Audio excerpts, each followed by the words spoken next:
condense at harina, may pang negosyo ka na. Alam nyo ba, nagamit lang ang mga simpleng sangkap ay makakagawa na tayo ng napakasarap at napakasimpleng merienda na pwede pang negosyo. Napakamura lang din ng mga sangkap na gagamitin natin kaya siguradong kikita tayo dito ng malaki. Alam ko na gusto mo rin itong matutunan kaya simulan na natin. Una ay kailangan lang natin ng condensed milk. Bali kalahati lang yung kailangan natin para sa ating recipe. Pero kung gusto nyo ng mas marami magawa, doblihin nyo lang yung mga sangkap. Idagdag na rin natin yung isang perasong itlog. Saka lang natin ito hahaluing mabuti. Sa recipe nga natin ito, hindi na rin natin kailangan ng anumang asukal. Kaya kung nag-uumpisa ka pa lang, pwede na itong pang negosyo. Dahil napakasimple lang nga ng mga sangkap. Saka na natin ilagay ang ating 1 1/2 cup ng harina. Salain lang natin ito para wala nang buo-buo habang hinahalo natin. Idagdag ang 1 1/2 tablespoon ng baking powder. Haluin lang natin ito hanggang sa maging smooth na yung texture. Saka na natin ilagay ang 1/3 cup of water.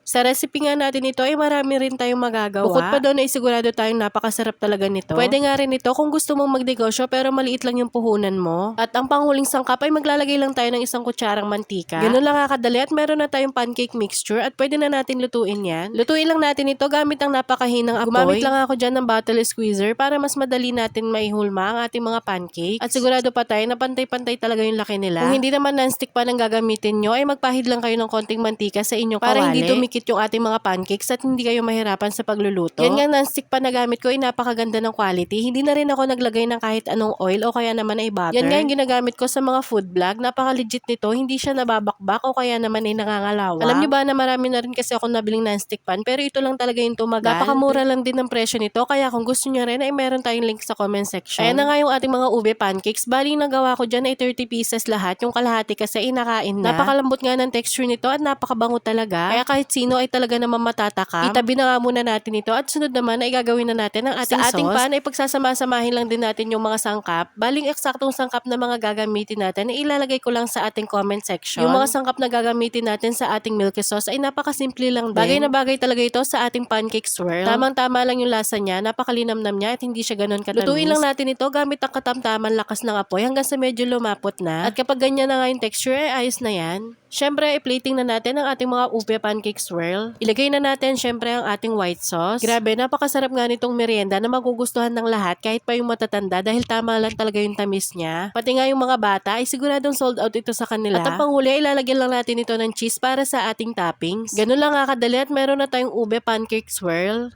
Ready to serve na yan. Talaga naman napakasarap nito. Kaya kung ako sa inyo, isubukan nyo na rin. Sigurado akong kikita kayo rito. Dahil yung sarap nito ay talaga naman babalik-balikan ng mga customer. Sa itsura at amoy pa lang nito ay katakam-takam na talaga.